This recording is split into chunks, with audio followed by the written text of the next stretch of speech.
What's going on, guys? Welcome back to IgearZone16. My name is Alex. Welcome to F1 2016. Close enough. Look, this is an F1 2016, but this will be F1 2016 one day. Reckon it could even be F1 2017. It's called ReVision 3. You might have heard of this before. You might have had a Twitter notification from a Twitter called @F1RaceSim. F1RaceSim, love you, man. This is awesome. This is really cool. This is the ReVision 3 beta. So remember that. The word beta, because this is nowhere near complete. It will be complete, and the core of it is pretty much done. There's a lot more detail to go into it yet, and I've got to say my first impressions already are just wow. I've put quite a bit of track time into this because it's actually enjoyable. You know, I think this is more enjoyable than F1 2015. I'll give the guy that. He said it would be better, and it is better, because F1 2015 is nothing compared to what this can do. But note the words can do, because there's a lot to do for it. Let's look at the positives, and then we'll go into the negatives and, you know, discuss more into it really overall. Let's start with lighting effects. You know, he wasn't kidding about lighting effects. It's been done really well. I mean, Bahrain and Singapore look beautiful. The reflections of the cars are amazing. The sparks are great. I've got to give him that. It's impressive. The lighting is really good. And in fact, you could, you know, yeah, you could say that for the environment overall, and we'll go into that in a few seconds. Car handling. The car handling is good. Definitely some work needs to be done on it, but better than what it was before on F1 2015 and F1 2014. So a big step up, but not big enough. I think there's a lot to do. When it is done, though, it's gonna be amazing. I can just tell, because there's a lot of potential. What else to talk about? You got, like, you know, the curbs and stuff are pretty good. Then they'll catch you out sometimes as well, which is good. But at the same time, they're not too aggressive as well. I think that's pretty much spot on, the curbs actually. And the power is, you know, it's not too wheel spinny. It's as you would expect in a real Formula 1 car.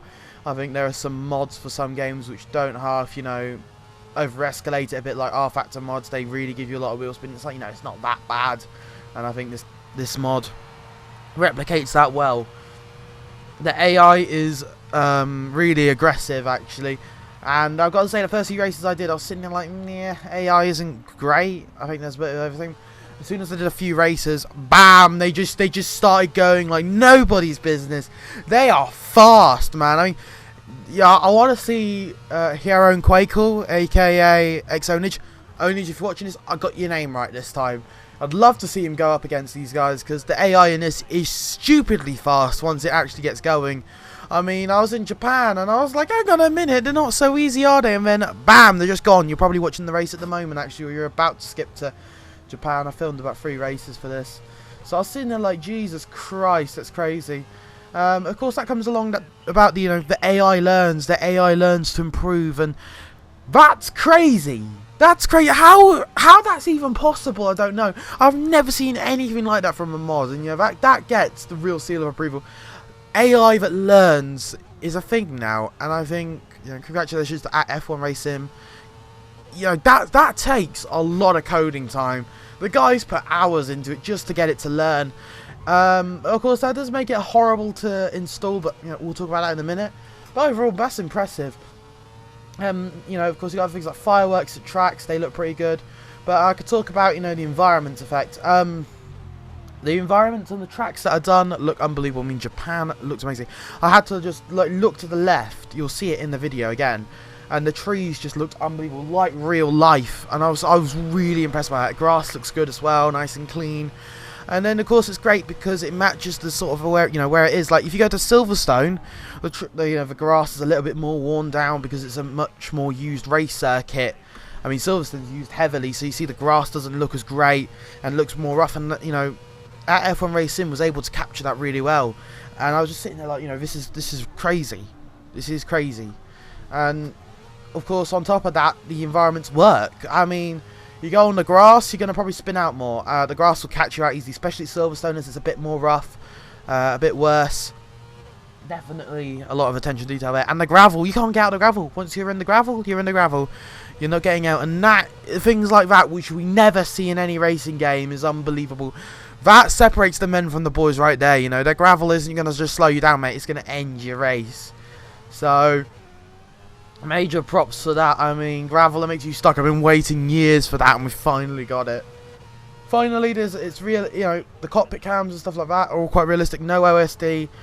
But of course, with the OSD, I would like a lap counter, only on the pure basis of if we're doing it on F1 2014, which is fair enough, we can't get any information on the laps, and we do need it. Like, you would get lap updates for drivers in the race, so maybe make that an option, or maybe put it on the steering wheel if that is possible, because I think if you put a lap counter in, that'd be sorted, because then 100% races would be possible to do, really, because I don't want to do like a 2-hour race and not know where I am at all times.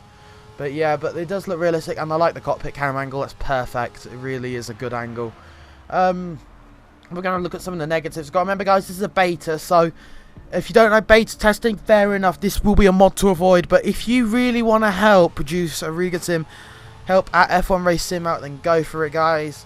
Download this. But I'm going to talk about the problems. Of course, I did mention the no lap counter. The engine sounds don't sound great. The AI does have glitches. I mean, this is brilliant AI. Gotta give props. But unfortunately, there are problems with it which ruin it. I mean, they go wide at the tight left-hander in Bahrain. So, you know, it's like it sort of swoops in as a left-hander and it tights up. I don't even know what turn it is, unfortunately, but you probably know where I'm on about. So it's like the end of Sector 2 going into Sector 3. It's like they were running wide all the time, and I was like, what's going on here? And there was a situation as well at the old first corner in Silverstone, which is basically the back straight now, where they were running really wide. And it's just moments like that which killed it. The textures had some problems sometimes in the cars, and they didn't look great. That could be me. Some of these glitches could be me. I don't know. Alright, so I am going to put that asterisk as well. You know, that could be me. I could be doing this wrong. It could be even better than I'm playing it in a moment, and it's already decent. Maybe if there is a few problems, fair enough. I'll give it another try and do some more videos on the mod. But of course, unless I've done everything correct, which I believe I have, I need to hear back from Mickey. And yeah, you know, there's a chance this is just what it's at the moment, and that's okay. It's really in a good.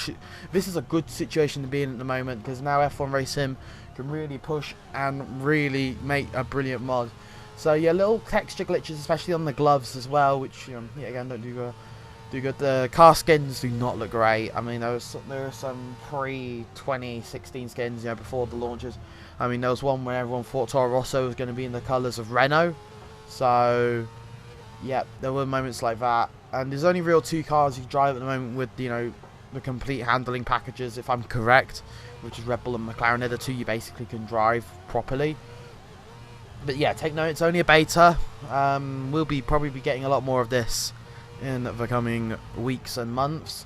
I'll be in touch with F1 Race Sim to kind of just help push the development of this a bit. Maybe, if you're watching this, man, which I think you are, you've done a really good job. I tell everyone to go and download it, give it a try. But take note of the glitches, and it is a horrible setup to download. But that's because it's a very technical mod. I think this is the most technical mod we've ever had to do. I think Mickey would agree on that. I think the last time I saw a mod with this much detail was RDDev back in F1 2010. So this is a real jump forward for modding. I mean, this isn't just working with little bits of AI. This is a full rebuild in some cases, and it makes me think, where could we be in a couple of months' time when F1 2016, the full season's really in full swing. And I'd like to see where it's at that stage, and we get another beta to see where it's progressing, because this is a mod that has got huge amounts of potential. And yeah, guys, just download it now. Go to @F1 Race Sim on Twitter, check him out, follow him, talk to him if you have any problems as well. That's all for today, guys. I hope you enjoyed today's video. And this is just a glimpse of what F1 2016 could be like as well. You never know. This is going to be better than F1 2016 in the long run, I reckon. In the long run, no. It isn't at the moment, but will be. We haven't even seen F1 2016 yet, but judging by the direction it's probably going to be going, this is going to be the step for the simulator, guys. Have a wonderful day, and yeah, see you next